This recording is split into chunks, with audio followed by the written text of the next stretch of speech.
Once you start seeing it working, you realize how powerful this idea of empire mentality is. Welcome to the Soul Sourced Podcast, unconventional business advice for the highly creative, secretly sensitive, and wildly ambitious entrepreneur. I'm your host, Christine Kane. Let's do this. Welcome to the Soul Sourced Business Podcast. We are on episode number 13, where we are going to make sure that you've implemented some of the essential steps in your business, and we're going to place it all in the context of something that we're going to call the empire mentality. And what we're doing here is that we are ultimately ensuring that your business is healthy and that it supports you and that you're living from a place of extreme ownership. You're not half-assing it anymore.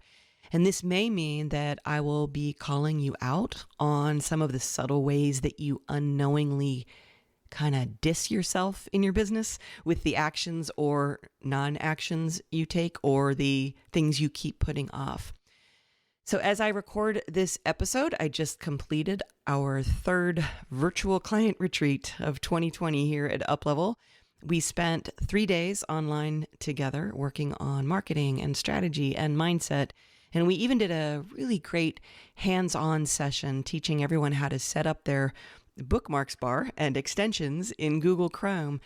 And that was really particularly great. And I wanted to share that with those of you who are doing Zoom stuff with clients. Why it was cool was because it's the kind of organizing that you always tell yourself that you should do, but you never do. And what's great about doing Zoom retreats is that I have this opportunity to work with my clients while their computer is open, and we all do work together. And when they have a question, I can show them the answer. And my team and I did this whole training so that everybody was working on their laptops. We showed them what to do, and there were so many ahas. People were so excited about this thing that they know they needed to do, and now they're just fired up because everything's working better. So with that said, September is a great on-ramp kind of a time. It's a time to reassess what you're doing in your business and how you're working. And some people want to hit the ground running when it comes to September, and some right now naturally feel like they've totally gotten off track this year. And in other words, the general mojo is that it's time to reset your business. So in the spirit of that, we're going to cover some basics, some of the essentials that are often ignored or forgotten or put off for some other time.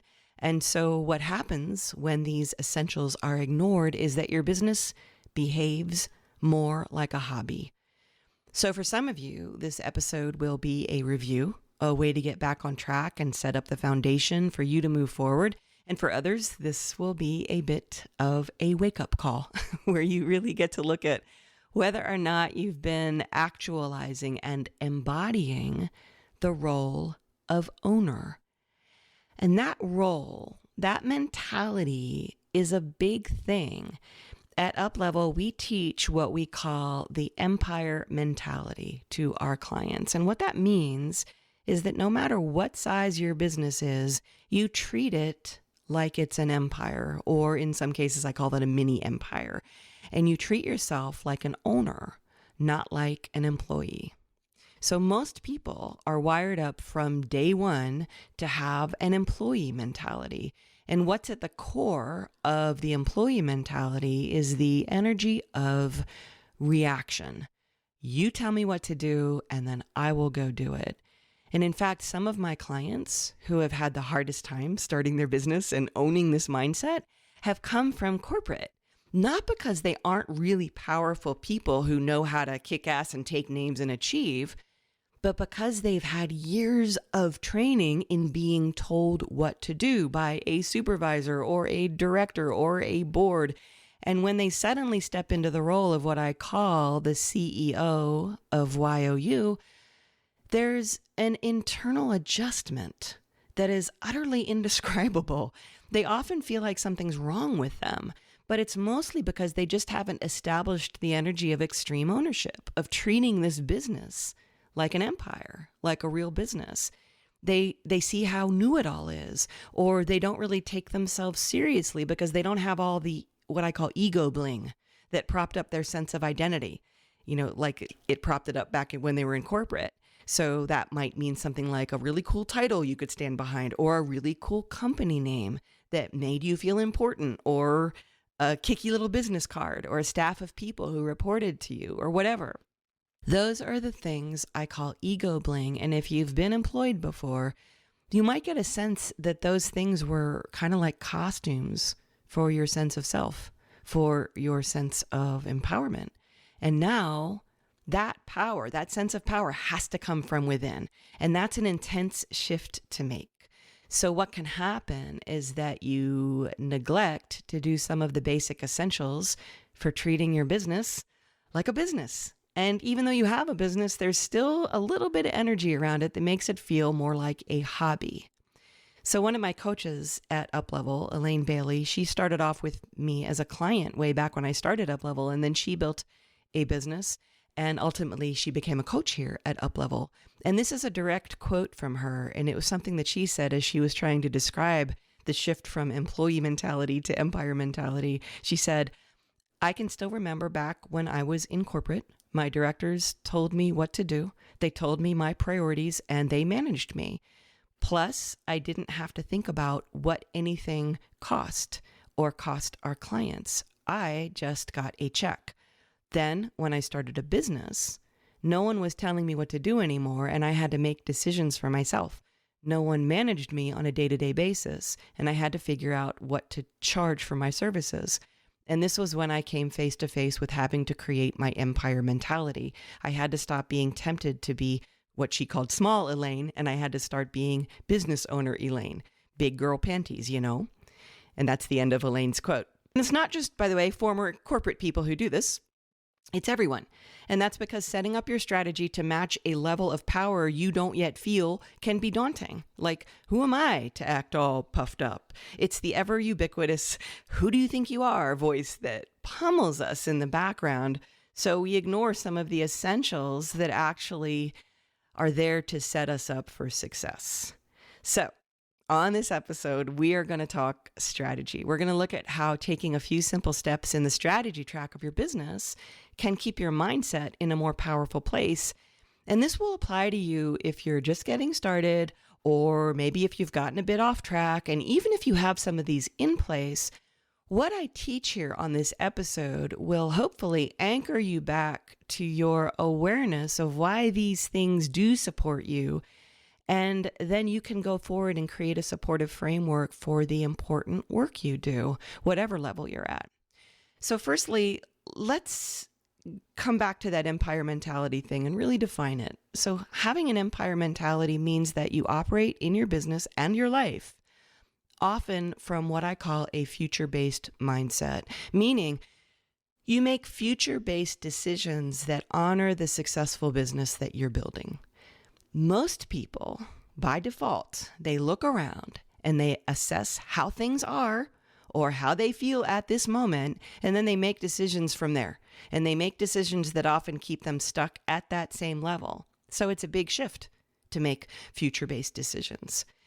When I was a musician, I got to know many managers and agents in the entertainment industry.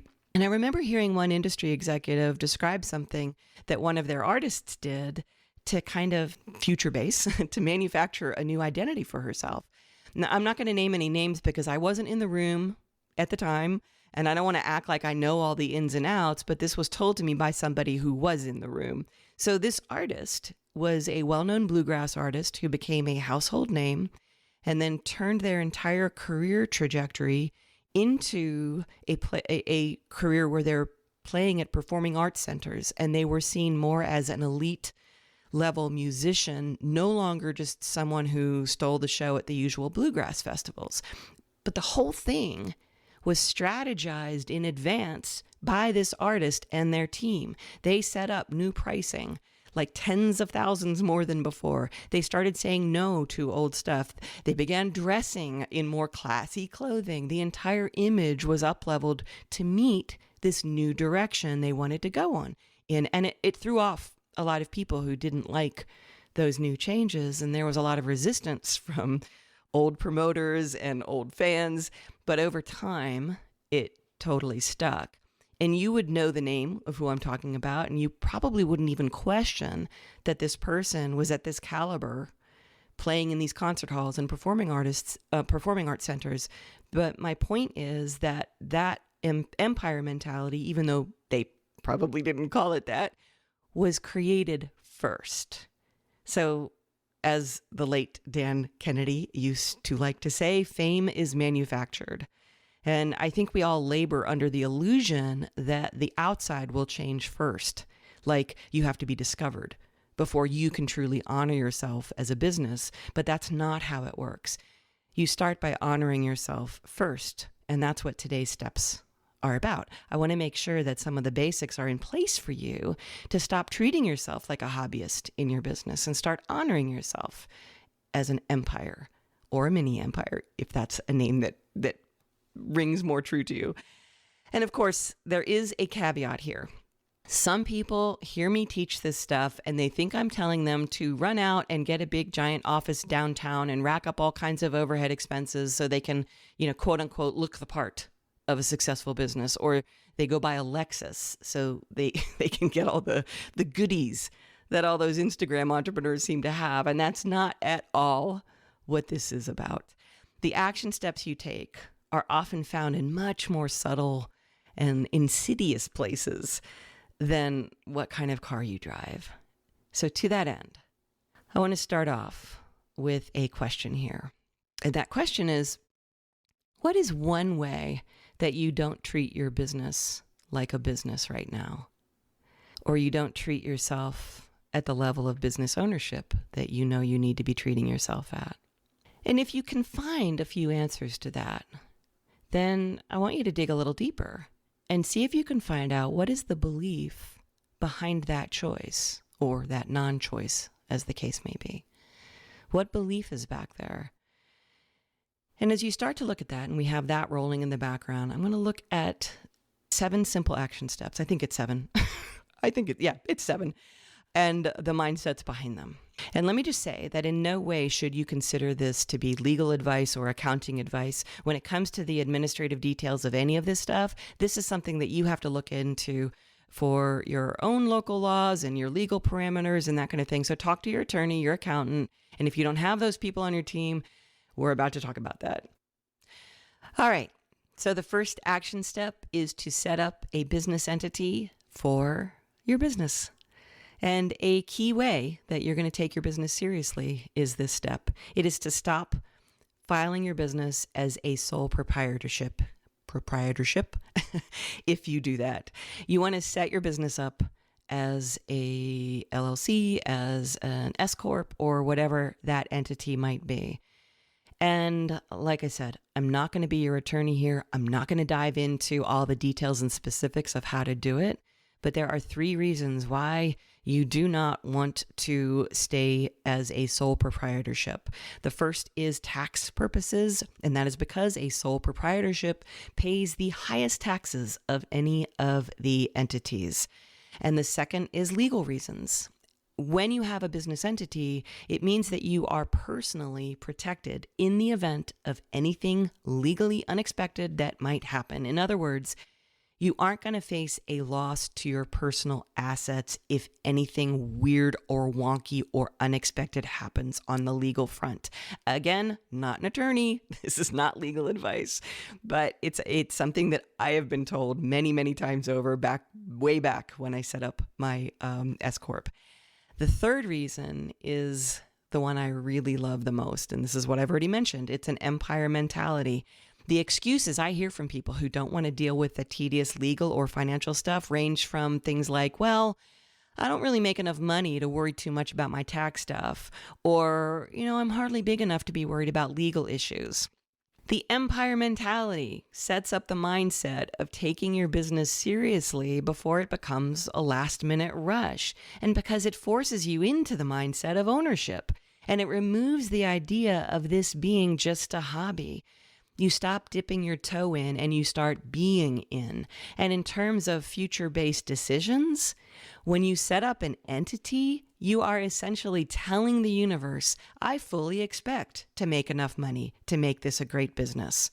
right? That just only makes sense. And I can speak to this from experience. And I always make sure people understand that I was a musician first. Before I did anything of what I'm doing now, I was a songwriter. I was an artist. If I could make all of this stuff happen and succeed in the entertainment industry as an independent artist, facing down every last little objection by that little starving artist within, then you can do this too. I started working with my first coach at some point around the turn of the century. I love saying that. And it's not a coincidence that my income went up that very year. And my accountant noticed this and suggested that I turn my music business into a corporation, that I stop filing as a sole proprietorship. This was before LegalZoom and all of the cool little sites that you can go to set up legal entities very easily. There's so many easy ways to do it now, but the whole thing at that point was overwhelming. And it terrified me because at that time, it was a few $1,000s to make this happen. And I had to pay an attorney to do all the work. I had to pay my accountant for extra hours. And that investment, it was a lot to me. Not to mention, I had to spend hours in an attorney's office and in my accountant's office, filling things out, answering questions, signing things, and all the while just feeling like a total newbie. And it wasn't fun at all. And my accountant, he was the kind of person where when I didn't understand something, he would just talk louder, like he would yell, like when you go to a foreign country and you try to speak the language really loud, as if someone's going to get it. He was not exactly what you would call a good hand holder for an artist, but I made it through getting yelled at by my accountant and yammered at by my attorney. And I got these massive stacks of these giant 3-ring binders and a giant silver embossing tool, which admittedly, I spent a few hours just embossing things when I first got it. And then my S-Corp was underway. And as I started to make more money as a musician and I began to hire people, I was so happy that I had taken those tedious steps back then. Those tedious steps will set you up for future success.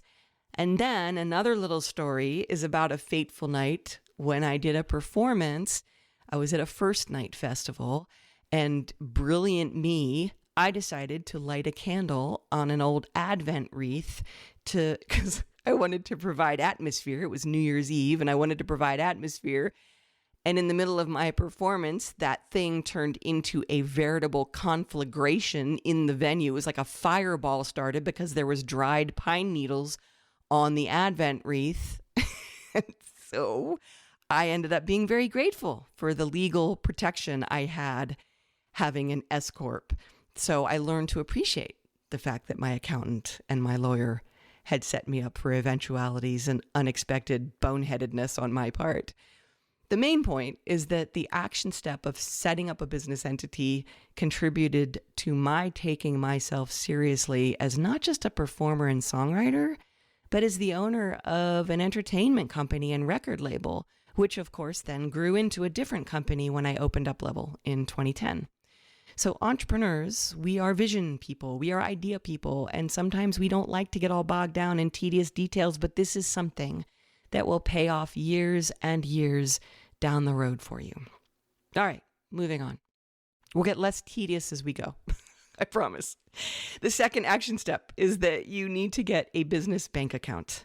And if this seems like an obvious and ridiculous step to be taking and talking about, I want you to stop rolling your eyes, because I cannot tell you how many people I coach who just let all the money roll into one place.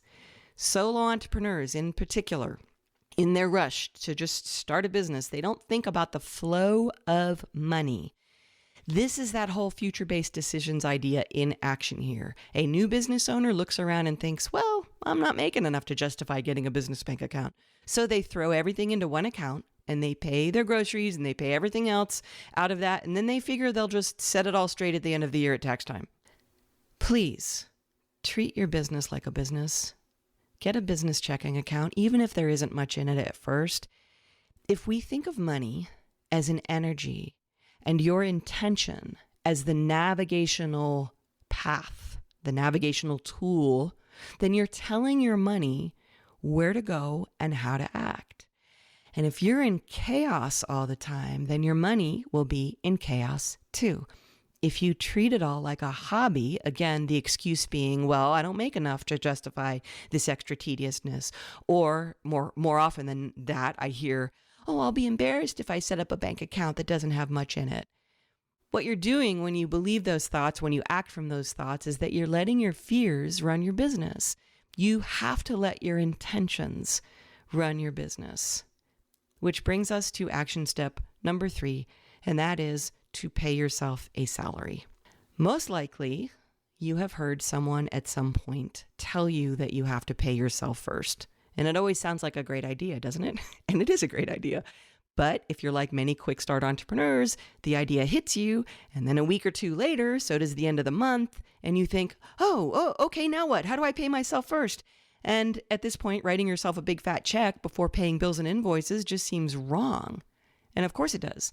And that's because the idea of paying yourself first has become just another reactive knee-jerk idea that you didn't put much time or energy into doing. And again, you're not honoring yourself by making future-based decisions. So back to my music days, I will tell you how I began doing this when I was still a lowly songwriter making about $40,000 a year. The whole concept of teaching money what to do started to make sense to me. And I had been reacting for so long that my music business, even though I was on tour, I was making money, I was selling CDs, it still felt like a bit of a hobby. So at that time, and I can't believe I'm admitting this to just anybody out there listening, I used to have imaginary employees. So, you know, Todd Herman's excellent book, The Alter Ego Effect. What's funny about that is I started doing that long before I had heard of anyone else doing this. I thought I was kind of crazy, but obviously it works for other people and it worked for me. So I had an imaginary HR director. Her name was Maxine. And I told Maxine that this business of mine had to start supporting the talent, which was me. I officially requested that I make, for starters, $1,800 a month, which was doable for me. And I asked my accountant to set all this up for me. I had him help me set up the taxes and the withdrawals and start me on the company payroll. I did not tell him about Maxine, my imaginary HR director. I'll let you know that. But you can think of this as a way to direct energy. You're saying, I'm in charge here, and here's how I want the company money to flow. And in the case of paying yourself a salary, you're telling the money where you want it to go first. So I use the metaphor a lot. You've probably heard me say this, but I use the metaphor of being an organic gardener in an unpredictable climate. So if you want to reap the harvest, you don't just sit back and pray for rain every year. You have to set up gutters and rain barrels to catch the rain or the energy. That way, instead of stressing out when it doesn't rain, you can now access that energy whenever you need it. You show that energy where you want it to go. You say, hey, when you land on the roof, go into the gutters and then go down into the rain barrels. And in the case of paying yourself, that's what you're doing with money. So when I set up my salary rain barrel, something was set in motion. I told the money how it was going to work. And you could say that my decision made me more confident and relaxed in how I worked each day. And it let me stop feeling like I was getting the short end of the stick in this business of mine. And you could also get very metaphysical here and say that I was showing the universe that I was finally taking myself, the talent, seriously in my business. And the universe then responded. And it worked. Within months, I noticed that I always got the performances and the income I needed to cover my starter salary and pay the bills in addition to having my salary. And eventually I gave myself a raise when I started to see how the power of my future-based decisions worked. And I got very, very anchored to this idea because once you start seeing it working, you realize how powerful this idea of empire mentality is. Action step number 4 is to get an accountant. And I know in spite of the fact that I have poked fun at my accountant, I'm not working with the same accountant anymore, but the way he used to talk loud at me, it is necessary that you have one. And more than anything, you need to get over any excuses about not having one. And if you, like several of my clients in the early days of their businesses, if you have a spouse who says, oh, I could totally do your taxes, then it's time to fire your spouse and get an accountant. And if your spouse is an accountant, I would still consider having someone else do it. And the whole cobbler's kids who have no shoes idea, that kind of operates in that scenario. And also, it's just good to separate your business life from your personal life. It's kind of just removes friction. Why add more friction when you don't have to? Our world, our culture, our relationships are already hard enough as it is. Why not make this simple on yourself? So when I work with a brand new business owner and they want to know who they should hire on their team first, I always make sure they have an accountant and a bookkeeper before they start hiring anyone else. The hobbyist excuse, the person who doesn't make future decisions, tells themselves that you can just totally do this on your own with all the trainings out there and all the easy online forms. And yes, that's true. You could be your own accountant.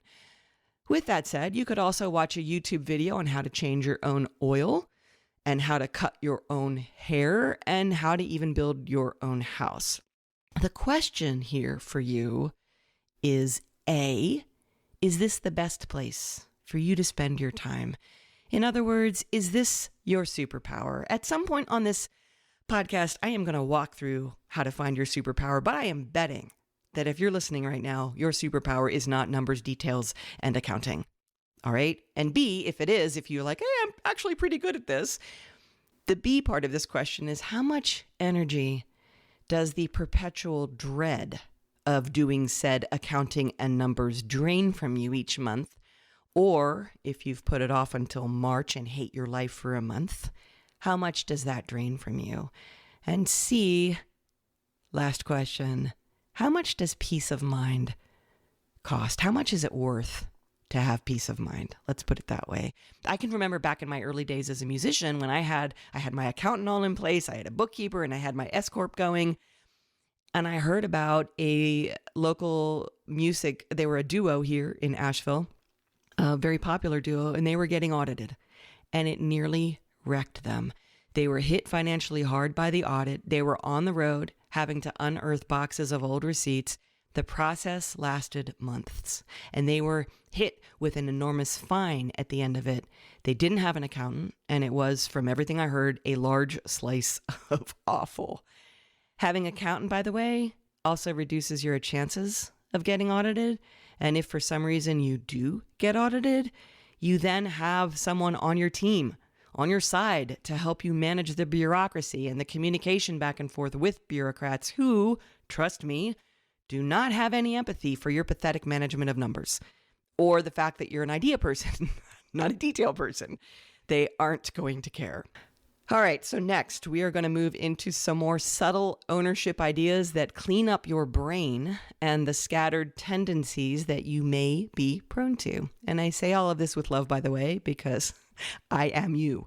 So I share these because they are just easy ways to create a different habit for how you manage your energy and your time and yourself. So action step number 5 is to schedule out your appointments for the year in advance. I want you to take some time to consider any appointments that you have regularly. And that would be anything from hair to mani-pedis to massage to dentist, OBGYN, eye doctor, personal trainer, acupuncture, mammogram, basic physicals, blood labs, whatever it is that keeps you going, and make sure that all of them are scheduled out through the end of the year. And I know, supposedly we all already know to do this, but I am sharing this just in case you are one of those wait until things get desperate kind of people and then freak out and inconvenience yourself by making a bunch of calls and spending a lot of time trying to get fit in somewhere. My first breakthrough doing this, back with my first coach again, back when I was a musician again. And the reason I bring up the musician times is that I wasn't making a lot, and you would think that I didn't have the means to justify all this. But my dream was to have one massage a week. I had that on my vision board. And instead of waiting until that could be a reality, one year I decided I would schedule one massage a month. And to really hold my feet to the fire and to prove that I really truly wanted this, I actually scheduled all of them in advance for a full year. And that's when I discovered the power of maintenance and how it frees up your brain power and your creativity. And it creates an ecology of self-care all around you. In my first year of coaching a mastermind, my clients used to get 2 calls with me every single month. And somewhere around month 6 of that year, one of my clients got on a call and she told me that now that things were going really well, she asked if she could postpone all of her regularly scheduled calls and instead wait until she, quote unquote, really needed them rather than using them as maintenance. And this is, unfortunately, how most people approach health and wellness and coaching or whatever. We wait until rock bottom hits and suddenly we are forced or compelled or shamed into getting on someone's schedule. And it turns your life into one where you're putting out fires rather than preventing them in the first place. So when your schedule is managed in advance, then you don't have to use extra brain power to keep telling yourself, oh crap, I need to get in with the dentist, or worse, wait until your tooth is aching so bad that you then have to cancel all your Zoom meetings that day and get an emergency dental appointment and pay extra money for that appointment. So to that end, I told this client to really examine her mindset here. And what I shared with her was that coaching is not about waiting until things get desperate, that it's really about keeping things on track, which is how we got her into such a good place 6 months into the year at all, was that we had spent so much time staying regular with our coaching calls. So when you schedule your appointments for the first year in advance, you get to stay on track, which is important for us as idea people. So here's the call to action. If nothing else, now that everything is opening back up, get the basics that you need scheduled in advance and just sit there one afternoon with your Google Calendar open and do the tedious work of setting these up and creating all those little reminders. Or if you have an executive assistant, sit down with that person and have a meeting to assign, have that person mine these out of you and assign the appointments that this person needs to schedule out for you. Action step number 6 is also about your schedule. And this is especially for starter businesses, or if you are in a shift in your business, like so many people are right now, but this is for you guys. This is that you want to schedule a business development day once every single week. And that's the same day every week. It is non-negotiable. It is on your calendar. And again, we are speaking here to the whole idea of stopping that habit of putting out fires. This action step means that you carve out a day in your calendar every single week. It is devoted to nothing but business development. And on this day, you are not doing any client work at all. You are not reacting or responding to anything else. And if you can't take a full day, then make it a half day. And I've talked about this before on this podcast, but it is way too easy to let your business turn into a situation where all you're doing is reacting, or you're responding to needs and requests and perhaps urgent items. You're letting clients determine your schedule. You're searching your emails for your to-do list, and you let outside forces lay out your plan or your non-plan for the day. What this does is that it creates an addicted brain. Our brains are wired to easily just react to stuff, and it is very hard to develop or create or build when you are accustomed only to reacting. So on your schedule, one day or half day per week, set up a time that is batched strictly for development. And this is when you're going to map out your marketing. You're going to create the emails for your onboarding sequence. You're going to plan a campaign or create a new offer. This is the kind of thing that should not be stuffed in the free time that's in your schedule, because there won't be any. There just won't. Being a business owner means that you have to understand the many demands on your energy. And one of those demands is determining what gets created here in this business. Where are we going? What's our offer? And you're the only one who can do that. And it's worth having a day where your vision has the space to get created. Okay, our final step is one that may seem a bit outside of the norm here, but I'm going to share it anyway. One of my up-level mastermind graduates is a screenwriter in Los Angeles, and he messaged me this year, and he said he'd been thinking about me, and he wanted me to consider never ever dismissing the soul track as woo anymore. and never ever making any kind of jokes about the softer side of how I teach business, because it helped him so much, and it's helped him help his clients too, and things that he does. So shout out to Jamie here. I will not dismiss this step, but I will place it in context. How about that? So sometimes I might use that language or joke about something being woo. And that's because as a teacher now for over 15 years, I never like to assume that every one of us is on the exact same plane when it comes to the ideas and concepts that work when it comes to mindset, that comprise what I call the soul track of business. We're living in kind of a cynical world right now, and it may seem like managing mindset or speaking in terms of your energy isn't going to do anything when so much hard stuff is happening out there. So I would rather people be able to enter the softer ideas, the more woo ideas, knowing that it's okay if they feel a bit dubious or cynical. And it's okay to add a little humor to that, because I would rather that you try out an idea while having permission to feel that doubt than to just dismiss it as you've always done. Because I always say that the worst that can happen is that you feel stupid. And who cares? Who cares if you feel stupid? Because the payoff is what can be really huge here. So with this last step, I can honestly tell you that we have had hundreds of people write to us, message us, Facebook message me about how this one little action step worked for them. And they always accompany it with a photo of the actual check they did. And I'll tell you what that means in a second. So you've heard lots of people probably share similar strategies as this. But whenever I work with startups, or whenever any of my clients is growing their business and they're setting new pricing, I always have them do this, and it just does the trick. And that is this. You're going to write yourself a check for the new high amount that you want your clients to pay you for your services, as if that check is coming from one client. And then you're going to post that check by your desk. Date it for the time that you're going to be making this kind of income, and sign it, a very happy client or a really excited customer. Doesn't matter. Find the words that work for you for how to sign it. Just do it. And if you need to be dubious, then be dubious. What's the worst thing that can happen? The dubious thoughts will roll their eyes. Oh, well, they've done it before. I just have way too many success stories from this one step to think that it doesn't work for people. So go for it.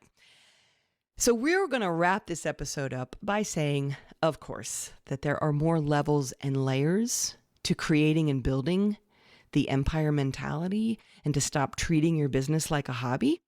But these are the starter steps.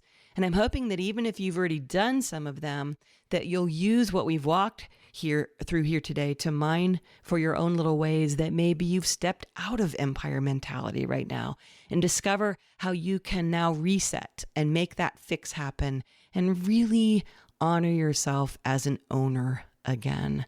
So the fourth section of my book, The Soul Sourced Entrepreneur, is all about the energy and the making of decisions. And all I want to do is remind you here that each one of our decisions either feeds us or drains us. It either pulls us towards the future or keeps us stuck where we are. And what we are here to do here on the Soul Sourced Business Podcast is move you into that future and open you up into all the things that you're becoming, as well as honoring who you are. So I want to thank you for listening today. And as usual, please subscribe to this podcast if you're getting value here. And also, as usual, my book, The Soul Sourced Entrepreneur, an unconventional success plan for the highly creative, secretly sensitive, and wildly ambitious. It hits the streets on November 17th. You can pre-order a copy now on Amazon. And thank you to those of you who have done that. And thanks again for being here with me. And I will see you guys on the next episode.